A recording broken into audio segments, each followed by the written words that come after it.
Today's episode is about love. It is Valentine's Day today, so of course, in a very pretentious and predictable manner, I am having a podcast on love. And more specifically, this episode is a book review of a book called A General Theory of Love, published in 2000 by Random House. Thomas Lewis, Farid Amini, and Richard Lannon wrote this book. They examined the phenomenon of love and attachment by synthesizing the previous separate fields of cognitive psychology, art, culture, neuroscience, and evolutionary biology. I would say that the book very easily sways back and forth from romantic sentiment to cutting-edge scientific research. The style of the book lies within a happy medium between stagnant scientific journals and accessible self-help books. In this way, I believe the book would appeal to both academics and non-academics alike. The book is tremendously popular. Evidence of this is that it has been translated into Spanish, Chinese, Japanese, Portuguese, Korean, Latvian, Croatian, and Farsi. And I had this book out on my coffee table, and a client happened to see it there. And she said, "Oh, I read that book and I really loved it." When I picked up this book to read, I didn't realize that it was as popular as it is. And after reading it, I guess I can see why it's popular, but I mean, it's a good book for sure, and it certainly appeals to someone like me, but I'm surprised that it appealed to a wide audience, I guess. Because larger audiences usually aren't interested in science, but after reading the book, I realized why it's interesting is because it's in this sweet spot between science and the sort of writing that appeals to larger audiences, if that makes any sense. So I'm just going to summarize the four main points of the book as far as I can tell. The four main points of the book are: 1, our brains are affected by those closest to us, particularly during childhood. So the first main point is that our brains, our actual brains, are affected by those closest to us, our parents, particularly in childhood. Our brains are affected by later relationships, but not as much as those relationships that we have in our early childhood. The second main point of the book is that within intimate relationships, our limbic systems synchronize with one another. Throughout the book, the authors are writing about how our limbic system, which is a part of our brain, synchronizes with other people, and that through this synchronization, our lives are enhanced or certain needs are being met biologically. I'll get more into that later. The third main point of the book is the brain can be changed for the better through long-term therapy. I suspect that these three psychiatrists are of the sort of therapists who enjoy long-term therapy and see its benefit. One of the main points of the book is that long-term therapy can actually change the brain of the client for the better. The fourth and last main point of the book is that American society often frustrates our efforts to satisfy our biological need for connection. Toward the end of the book, they talk about how there are certain cultural trends or cultural elements that frustrate our efforts, our natural efforts to satisfy our biological need for limbic connection with other people, and that these systems or these cultural elements get in the way of that and create a lot of the problems that we see. And I'll get into more of that later.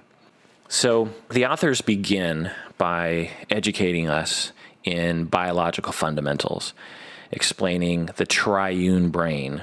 The triune brain is a model of the brain and its evolution by an American physician and neuroscience, Paul MacLean. He has since passed away, I believe. He formulated this model in the 60s. Basically, triune, three-un. I don't know what un means, but three things, I guess, that comprise the brain. First is the reptilian brain, with its basic functions of fight or flight, hunger, rudimentary movement.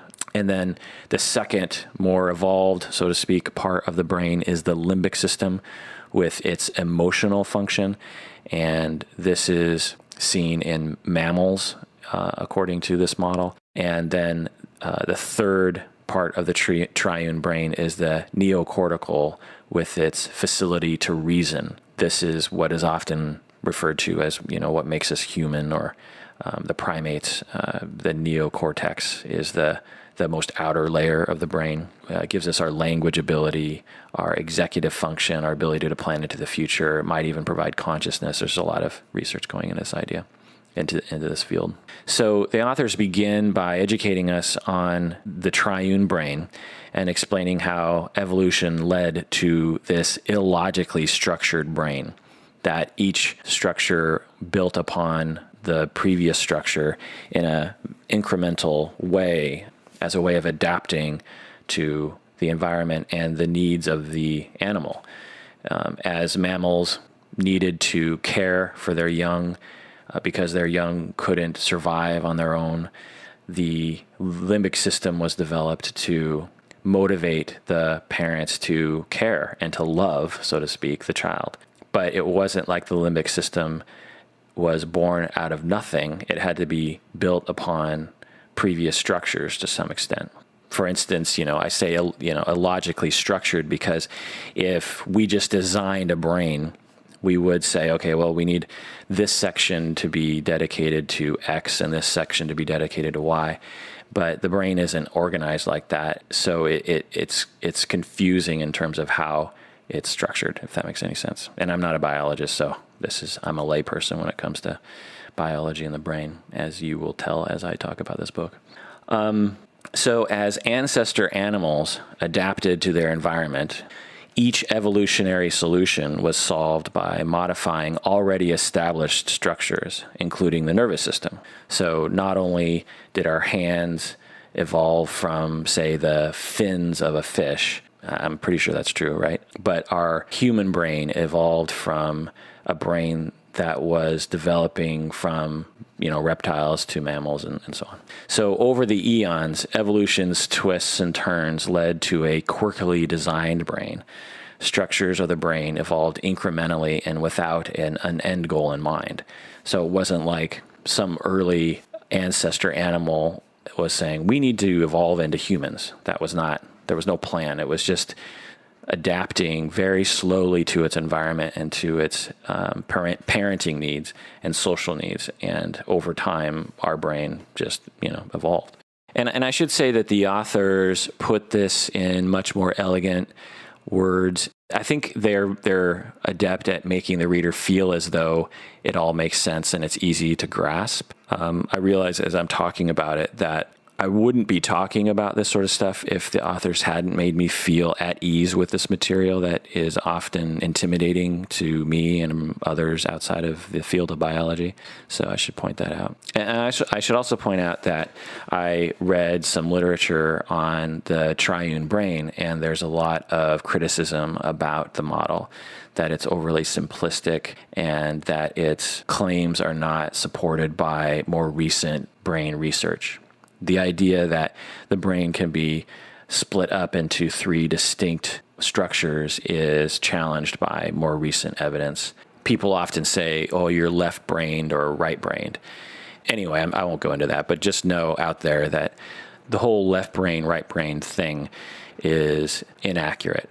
Now, if people are using it just as a metaphor, as a short-term way of describing personality or preferences, then fine. But if they actually mean that they're left-brained, as in being left-handed or something, then they're speaking from a myth that was propagated regarding the left brain, right brain personality thing. I don't know how to put it into words. Anyway, so then the authors take us further down the road toward love by describing the evolved functions of the brain structures involved in early relationships. Throughout the ages, instincts have evolved. For example, infants have an instinctual attraction to faces and a pre-programmed understanding of what particular facial expressions are linked with particular primary emotions. So they've conducted studies on newborns, and the evidence seems to show that newborns come with a template of understanding faces. So a mother can look at a child with a scared face, a face that exhibits fear, and that children will seem to understand that. without ever having a contextual learning of that face being associated with fearful things, if that makes any sense. I mean, so it's the nature versus nurture thing. And some people would believe that babies learn that our scared face is associated with scary things and then say, oh, that face equals scary things. But the research is actually showing that babies come out of the womb already understanding what a scared face looks like, or a happy face, or an angry face. So these are instincts that have evolved, and those instincts evolved within the brain. This multitude of innate brain structures encourages survival by establishing a bond between parent and child. So the child may be protected and taught by the parent. So in order for the child to survive, our brains evolved instincts to facilitate that survival. And understanding emotions in our parents is a definite advantage to survival, right? Not only in understanding danger and this sort of thing, but also in understanding attunement, how to attune relationally to one's caregivers. If the caregiver is happy and the baby reflects that happiness back, then the parent is encouraged to take care of that child. Imagine having a child, an infant, that just didn't respond to you as a parent. And there are children like this. It can become very distressing to a parent and makes parenting much more difficult. It's harder to motivate. However, when you have a baby smiling and laughing at you, not laughing at you, but laughing with you, it's impossible not to care for a child in a situation like that. So children having these instincts developed instinctually in the brain prior to being born is, again, an advantage to survival, and therefore would be selected for through evolution. So along these lines, research has found that a lack of nurturing love from a parent will damage the human brain forever. The authors briefly discuss some research regarding that if you don't love a child early in life, if you don't hold them, care for them, attend to them, play with them, look at them, all the things that you do with an infant, that the brain will actually show evidence of damage, and that this damage will last forever, that it's difficult to repair it. I've certainly seen this anecdotally in my clinical world. The most stark example of this is adopted children who come from extremely difficult early child situations. Say a child is born in another country where they don't have the resources or the systems in place to take care of infants that parents don't want, or the parents have died. They might put these children in institutions where there are some nurses who take care of the children, but not enough to go around. And so the children are left alone in their crib a lot and not attended to. Now, they might get all their nutritional needs. They might be kept warm. They might be kept comfortable. Their diapers might be changed. So they're not neglected in that way, but they're neglected emotionally. They're not held. They don't get to look into someone's eyes. They don't have a relationship with one particular caregiver over time. And even if they did, eventually they get adopted and they get taken away from that person and might not ever even see that person again. So all these emotionally neglecting experiences, in my experience, have led to adults or teenagers who are different than people who have had nurturing, loving experiences growing up, in that they have a really hard time with relationships. So what I see in my practice are teenagers and adults who have a very difficult time attaching to other people, and they have a difficult time reaching across and making the other person feel as though that they care about them. Now, it makes sense because they were not given that caring. And one way of looking at it is that they don't trust people. Well, another way of looking at it is that a certain portion of their brain has been damaged, so to speak, or is underdeveloped, and therefore it doesn't express itself in relationships. According to this model proposed in this book, the limbic brain, the part of the brain that attunes to other people and needs to be attuned to other people, if this part of the brain is damaged because of early emotional neglect, then when that person interacts with other people, they're not going to have the same understanding or the same needs as other people are. And so when people who have, shall we say, normal limbic systems interact with people who have these damaged limbic systems, then they are going to experience a lot of difficulty, and they're going to get their feelings hurt a lot, and they're going to be confused a lot. So this book gave me additional understanding into that experience that I've seen a lot in my practice. All right. So then the authors continue by explaining that the brain is a network of neurons, and that through chemistry, through neurotransmitters, neurons send signals to each other. By altering the chemistry of the brain, one can alter the functioning of the mind. For instance, caffeine can cause alertness. SSRIs can alleviate, like Prozac, can alleviate depression. Ritalin can increase focus, and so on. So in theory, according to the authors of the book, all aspects of the mind are modulated by chemistry, including love. The authors briefly discuss the neurotransmitters involved in experiences of love. I wish they would have gone into this more thoroughly. I wasn't sure if the science just wasn't there when this book was written in 2000 or what, but I was left a little thirsty for this. But they point out that current biological investigations of love focus on three crucial chemicals in the brain: serotonin, opiates, and oxytocin. For instance, studies have found that oxytocin levels have been found to surge in human mothers around birth, which stimulates labor and also facilitates bonding between mother and the newborn. So oxytocin seems to regulate not only the physical act of going into labor, but also the feelings that a mother has toward their newborn. Also, this wasn't mentioned in the book, but oxytocin has been associated with orgasm, the bonding feelings that one has after orgasm. So this particular neurochemical, oxytocin, in addition to opiates and serotonin, seem to be involved in the feelings of love and attachment.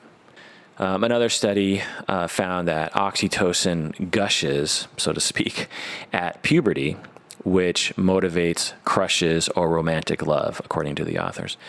So there seems to be an increase in oxytocin in the brains of people while they're going through puberty, and the authors propose that this motivates crushes and romantic love that didn't exist prior to that. And we could say that that's generally true for most people, that at the age of 10, they don't have a lot of crushes or romantic interest. But as they hit puberty, 13, 14, 15, suddenly that's all they think about. Is oxytocin the main factor in that? I don't know if science today can answer that question, but it seems to be a place to look. The authors assert that these poems and songs describing the agony of romantic rejection are a result of evolution. Let me explain. So early animals evolved a mechanism to detect bodily damage. It all makes sense. Like if you have a lizard or a fish, and it is being attacked by something, it needs to know that so it can run away, right? So neurotransmitters evolved to give these animals the sensation of pain, right? Our ancestors, there was some ancestor way back when that couldn't detect pain, and then one of our ancestors developed that ability to detect pain as an early function of the nervous system. And since the body needs a way to restore balance, opiates evolved to assuage that pain. So you have systems in place to make one understand that there is damage to the body, and that system involves feeling pain. And then there needs to be a way to turn off that pain feeling, and opiates are involved in that, as far as I understand. I might be screwing that up in terms of the biology, but from this book, that's what they're saying. So when mammals evolved the limbic brain, the mammalian brain, to facilitate the dependence on each other for survival, evolution recruited this primitive pain opiate system to motivate mammalian social behavior. So again, if one were to design the brain from the top down, we would say, okay, well, there's physical pain, which is something that is, over here. And then there's social difficulties, which is different than that. And so there should be different neurochemicals or different processes involved in these because they're really not the same thing. I mean, there's the feeling of having, a sharp stick poked into your leg, and then there's the experience of someone not liking you. These are very different, I would say, experiential things, but the brain doesn't know that. So this pain opiate system was adopted by the limbic system as a way to motivate social behavior. So when there was a social interaction that was counter to evolution, we evolved the tendency to feel pain in those situations, physical pain. And when things are going well, then we are rewarded with opiates. This is why relationships are described as both pleasurable, as feeling good, feeling warm, and also feeling painful and agonizing. As an example in the book, most people say that there's nothing more painful than losing a loved one, a broken heart. These kinds of statements come from people's experience of what it feels like to be hurt emotionally. And again, even the word hurt, if you just said, I'm hurt, you wouldn't know if someone was talking about a bruise on their body or a bruise on their ego. Our language system points to this connection between physical pain and emotional pain. And again, this understanding that the brain experiences emotional and social pain and pleasure in a similar way that it experiences physical pain and pleasure is important, I think. And as a particular poignant application of this theory, the authors attempt to explain cutting behaviors that people will do when they cut themselves with, say, a razor, not as a suicidal gesture, but as a way of making themselves feel better in the face of extreme emotional difficulty. And I've worked with a lot of clients who do this. So the authors talk about how life is full of tiny and not so tiny rejections, a disagreement, an apathetic look, or even a breakup. These are tiny and not so tiny rejections. These social experiences of rejection produce emotional pain, which in some ways is indistinguishable from physical pain, as I talked about earlier. So say we have a teenage girl who is experiencing extreme emotional pain, ongoing pain, emotional pain, and hasn't found a way to alleviate that. She either hears about or just discovers on her own that when she cuts her skin, it makes her feel better in the end. And what happens is she's cutting her skin, pain fibers send pain signals to her brain. So at this point, her brain is processing both extreme emotional pain and somewhat transient physical pain. Both of these pains are occurring. And eventually, the brain releases pain's counterweight, the soothing, numbing effects of opiates, right? So the brain says, I just experienced physical pain. It seems to be over now. I'm going to release opiates to make the brain go back to normal so it's not in this constant state of pain. Well, so in effect, this teenage girl caused a lesser physical pain of cutting herself to trick her nervous system into numbing a greater emotional pain. Because when the opiates are released in the brain, it not only numbs the pain of the physical pain of the cut, but it also alleviates the emotional pain too. Over the years, I've developed a satisfying formulation for why people cut, because it is an interesting behavior that can be confusing at first. But after working with people and reading and experiencing, ground level what it's like, I felt like I had a firm grasp. But after reading this in this book, I felt like, I get it. So when they cut themselves, opiates are eventually released, which alleviate this emotional pain. I don't know if I understood how similar physical and emotional pain are to the brain. We have different constructions of those experiences, one's physical and one's emotional, but the brain might not necessarily have that distinction, if that makes sense. And again, we're getting into some weird philosophical territory here because I just said that our mind might understand the difference between emotional and physical pain, but our brain doesn't. And of course, the mind exists in the brain. So that's a totally ridiculous statement, but I hope you know what I mean by that. So then the authors dedicate a significant portion of the book describing research in cognitive psychology, the research that demonstrates that much of our motivations, memories, and processing occur outside of our awareness or control. So with this empirical foundation, the authors assert that the limbic brain, the mammalian brain, contains emotional attractors with a capital A, attractors encoded early in life. So let me go into that. These limbic attractors compel bias when viewing emotions and relationships. And again, this will make more sense in a bit, but essentially what the book asserts is that through early relationships, we develop templates that we see the world through later in life, that these neural pathways that are developed in early childhood regarding attachment and love give us the foundation upon which we see ourselves and relationships later in life. So if, for instance, we early in life had a parent who was, loving, but also critical, well, we might later in life be attracted to critical people. And that's a very rudimentary way of putting it, but that's basically what they're saying. And let me just kind of go off on a little tangent here for a second. To some of you out there, you might say, that sounds a lot like what psychology has been talking about for over 100 years. And I would say you're right. The authors of this book seem to be saying that they've discovered this fundamental aspect of humanness within neuroscience. And it's a bit dubious because neuroscience is in its infancy. I'm sure 100 years from now, they're going to say that we were at the very beginning of our understanding of the brain and therefore do not understand the brain very well at this point. So the authors seem to be taking this very simplistic understanding of the brain and making conclusions that are definitely within the academic and cultural world, that early relationships affect later relationships, and that if we have difficult childhood relationships, we tend to have difficult adult relationships, not always.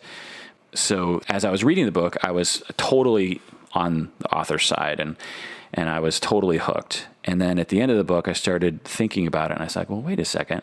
The entire book is basically a repackaging of psychodynamic theory and a lot of other psychological theories. It's just a repackaging of these theories within a evolutionary biology perspective.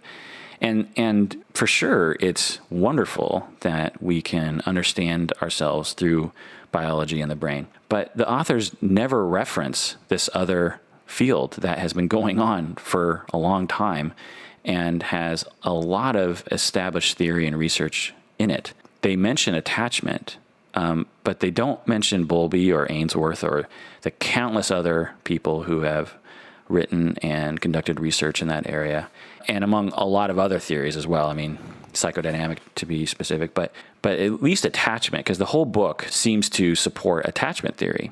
The book, in a certain way, could be seen as one of thousands of books that point toward this idea that early attachments are important in the development of satisfactory lives or in the development of the way that we interact with people as adults. And if the book had acknowledged that they were part of a larger field, then academics like me would, I think, be satisfied. I mean, they could have kept the whole book exactly the same, but just thrown in every now and then, just briefly saying, and of course, Bowlby and Ainsworth and others have been looking into this, and so this neurochemical research seems to support that. If they would have done that, then I would, okay, they're writing a popular book. They don't need to reference every single detail in there the way academics would, but at least they're acknowledging that they're writing within a larger field. But the way the book comes across, they're writing as if they've invented this, that their science or their field of evolutionary biology or whatever field these psychiatrists consider themselves to be within, have discovered this thing about attachment. And they call it something different. They don't call it attachment. They call it limbic attractors. I was reading some of the reviews on Amazon, and there are a lot of people who love this book. and consider the book to be transformative to their lives. It helps them to understand each other, it helps them understand themselves, helps them to understand other people. But there was one review written by a psychologist who was saying exactly what I'm saying. And, maybe it's just a fault of my industry's need to constantly cite everything and to reference everything. Maybe there's something weird about us, but it was a little bothersome, to say the least, honestly.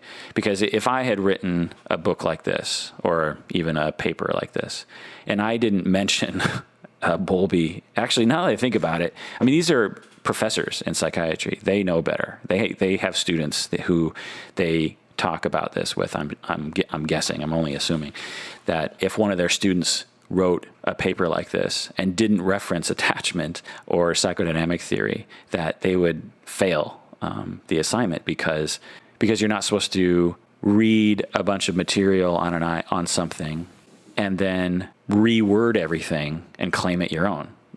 That is akin to plagiarism, essentially. And so anyway, getting back to the review of the book. So again, one of the main points of the book is that through repeated experience with caregivers, the brain becomes imprinted with what love feels like to the child. This collection of experiences, or attractors, and their neural consequences tell the child what relationships are, how they function, what to anticipate, and how to conduct them. If parents love children healthily, wherein mistakes are forgiven, children's needs are paramount, and hurts are soothed, then that is how the children will feel about themselves and relate to others later in life. All right, so it seems to me that the target audience of the book are people who have had troubled romantic relationships. And the authors are trying to explain why so many of us have dysfunctional relationship patterns. This is a common pop psychology intention, is to help people understand why they have had dissatisfactory romantic relationships. And by all means, it's a worthy intention. A lot of people are suffering, and any way we can help, I think, is good. So if a child is not given steady limbic resonance, that child will have difficulty empathizing with others and managing relationships. Whereas if a child experiences a steady limbic connection with their parents, that child will develop the ability to empathize, to look inside someone else, and to respond accordingly. And when two healthy limbic systems join, limbic attunement allows these lovers to regulate each other's emotions and to regulate each other's neurophysiology. They can regulate each other's hormonal status, their immune system, and other functions. I thought that this was a very interesting idea, that not only does it feel good to be attached, but through that attachment, through that warmth, you're actually regulating people's neurophysiology, their hormones, their immune system, and other functions. And certainly research is pointing in that direction, that through relationships, our biology is enhanced.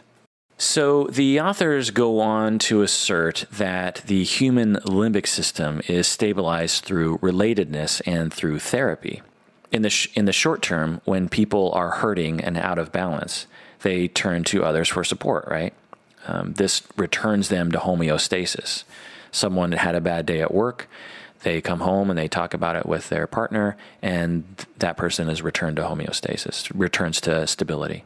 In the long term, people can permanently fine-tune their limbic systems through prolonged contact with a caring, wise, responsive person who over time can bolster their healthy neural networks that will lead to increased self-soothing and relationship satisfaction. Many people leave therapy sessions, regardless of the theoretical orientation of the therapist, feeling calmer, stronger, safer, and often they don't know why. This might be a result of limbic resonance, which is outside of conscious awareness. So through that limbic resonance with the therapist, the client leaves the therapy session feeling better, feeling more relaxed, more stable. So when a client comes in suffering from unfulfilling relationships or low self-esteem, through the attuned relationship with the therapist is altering the microanatomy of the client's brain. So the authors assert that long-term relational therapy strengthens or weakens particular neural pathways. And the authors also assert that short-term self-help solutions are ineffective because they propose that a strong-willed client should be able to change how they think and feel. But it's not possible to will your brain to change its neural pathways. You have to experience that connection in order to change those pathways. Another way of putting it is that it took a limbic connection to create the problem, and it will take a lived limbic connection to repair it. So, and I'll get to the critique of that in a second, but the authors basically end the book with a discussion of society. The authors make a compelling argument that American individualism, materialism, and capitalism are frustrating our emotional and physical health. For example, we disparage quote-unquote needy people, but we glorify self-made individuals. Since our culture promotes self-sufficiency, which leads to isolation, we suffered needlessly from anxiety, depression, narcissism, and other maladies of the 21st century. I'm not so sure about this claim, honestly, but it seems to make some sense, and I can certainly get behind the meaning of it, but it gets difficult to say that today there are more anxious and more narcissistic people. Certainly, anecdotally, people could say that. But the authors advise that we should not only privilege our cortex cognitive mind, but we should also pay attention to our limbic emotional selves. To this end, the authors advise that people should spend time together if they want to maintain their bond, even though our culture has yet to realize this. Because Americans are encouraged to achieve and not to attach. And therefore, this denies us our need to bond limbically with other people. And therefore, all these maladies crop up, like anxiety, depression, narcissism, and so on. The authors also talk about medicine and alternative medicine. They talk about how medicine has responded to external and internal economic pressures by paying less attention to patients' limbic system. The authors claim that American patients have deserted medicine for the warm embrace of practitioners who attend to patients' limbic system, like massage therapists, chiropractors, acupuncturists, and a host of others. The authors recommend that medicine change their systems and practices to the way things were before, when kindly doctors spent time with their patients and attended to their limbic system health. This was an interesting idea. Certainly today, anecdotally, it seems to me that a lot of people do like their homeopathic doctors more. According to these psychiatrists, these MDs, they're saying that that's because medicine has responded to economic pressures to reduce probably to reduce the amount of time you spend with your patients.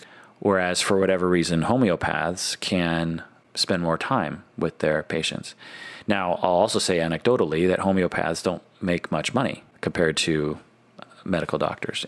Okay, so let me get into the critique a little more. I already critiqued some things, but one of the things that the authors did in the very beginning that I appreciated was they wisely admitted that even though love emanates from the physical brain and science provides a valuable tool for exploring the brain, human beings come equipped with an older means of discerning the nature of emotion, which is subjectivity. The way that we feel, how we describe things.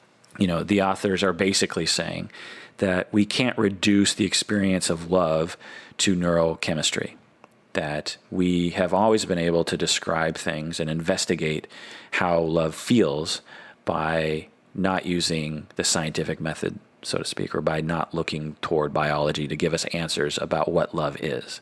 So I enjoyed this caveat that they gave at the very beginning of the book. But from that point forward, there were some other problems. So let me critique something here. The authors disparaged brief therapy, or therapies that are brief, as a universally unfortunate development, since it denies clients' need for long-term limbic attendance, right? So they think that short-term therapy is not so good or it's not going to be effective because it doesn't allow for limbic resonance between the client and therapist that needs to occur over time. as a relational therapist myself, I certainly agree with the author's assertion that some therapeutic goals are best met through an ongoing attuned therapeutic relationship. In support of this idea, there is a growing body of empirical evidence supporting the efficacy of long-term psychodynamic therapy. There's a study by Town and other authors from 2012, if you wish to look that up. However, many of my clients also come to therapy for issues that are not suited for long-term therapies.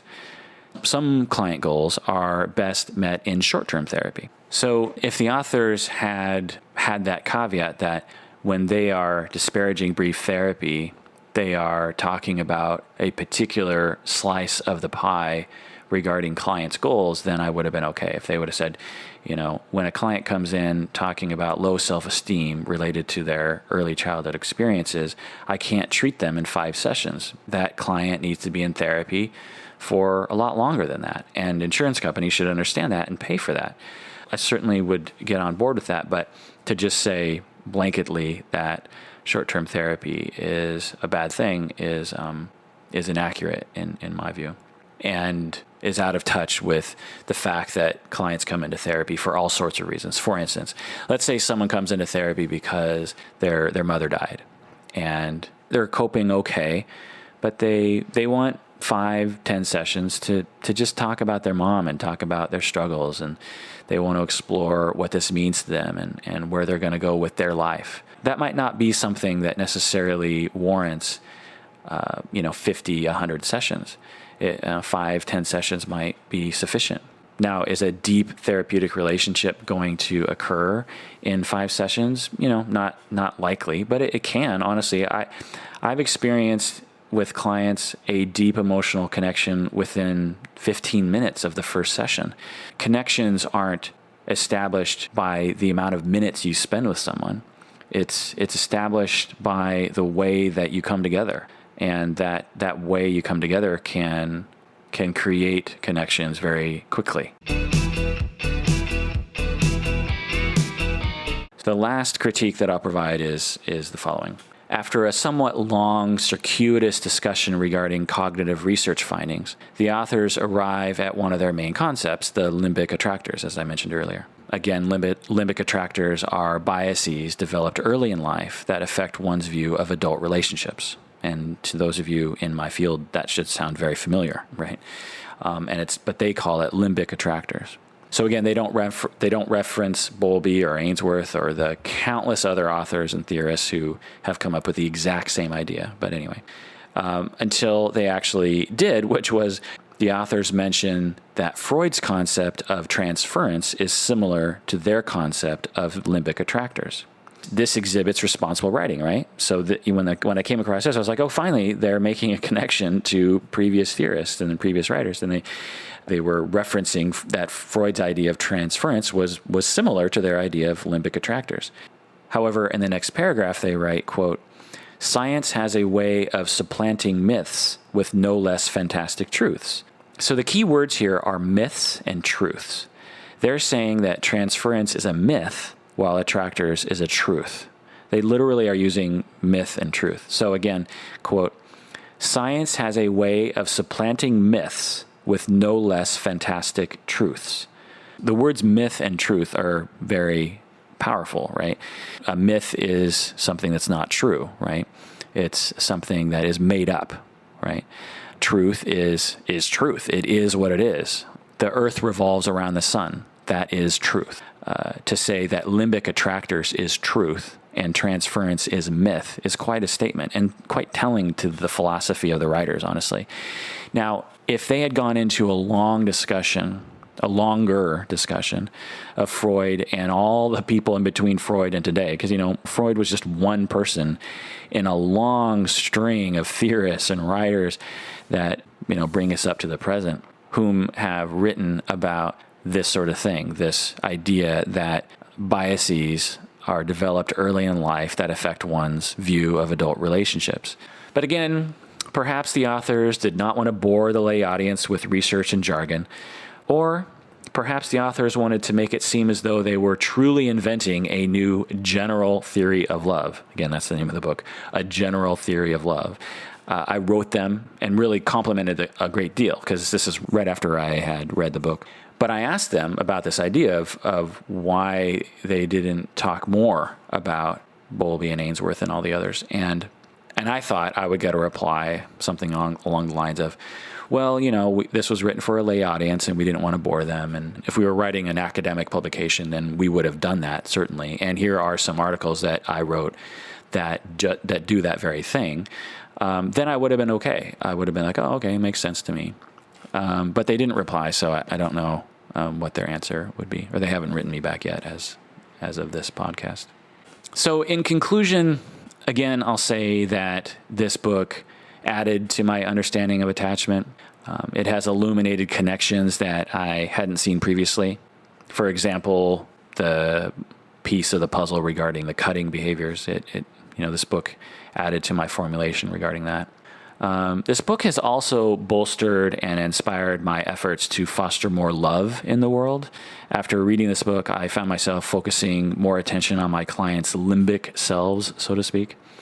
I'm thinking, are they getting enough love in their lives? Are they cuddling enough with people?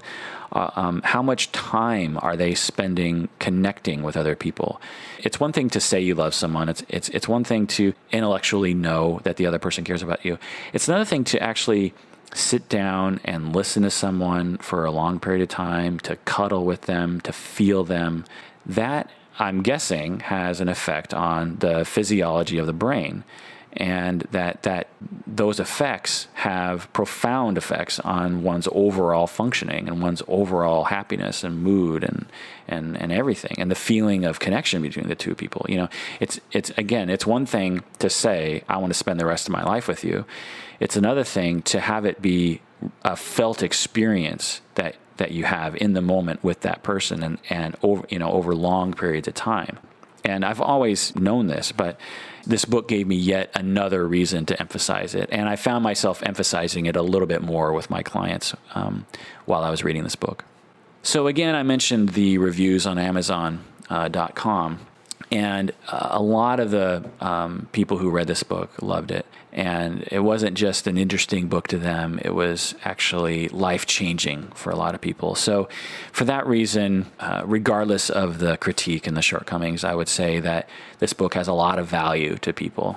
To us academics and clinicians, we read this and say, hey, where are the references? But if this book helps people, then in my mind, it's a good thing, regardless of the shortcomings. For instance, a lot of people were writing on Amazon.com that I don't know why I keep saying Amazon.com. I mean, if I just say Amazon, I'm sure you know what I mean, right? I guess I could say a lot of the reviews on http://Amazon.com/ anyway, just joking. Where was I? Oh, a lot of the reviews on Amazon were by people saying that this helped them to forgive themselves for having such difficult relationships in their history, that this book helped them understand why they had so many difficult relationships romantically. Because the book, one of its main points is that if you grew up with difficult relationships with your parents, then that will influence you to be attracted to those elements in romantic relationships, and it's unconscious. It's not something that you do consciously, and that it's wired in your brain. And the book also provides an answer to it, that it's not saying, well, you're wired that way, you're screwed. It's saying through therapy, you can change this. Through long-term relational therapy, you can change this. And I can certainly get behind that idea. Personally, clinically, I can get behind that idea. And that really made sense to a lot of people. So in that way, again, I can say this book has a lot of value. All right. Well, I kind of meandered around, and I have no idea if that made any sense. And as usual, when I do podcasts by myself, I get a little worried that I'm boring the crap out of people, or that it's not what you guys want. So let me know if this sort of thing appeals to you, because I can certainly do either. I can do podcasts like this, or I can do podcasts with Berto and Mandy. So again, this book is called A General Theory of Love, published in 2000 by Random House, written by Thomas Lewis, Fareed Amini and Richard Lannon, who are psychiatry professors at the University of California, San Francisco. All right, that does it for another episode of Psychology in Seattle. Thanks for listening, and please take care of yourself. Honestly, take care of yourself. Think about how you're feeling. Think about how you're doing. Are you too stressed out? Pay attention to yourself. I find that a lot of people suffer because they're just not paying attention to their own suffering and don't put efforts to alleviate that suffering. So take care of yourself. I mean it. Okay. Have a good day. See ya.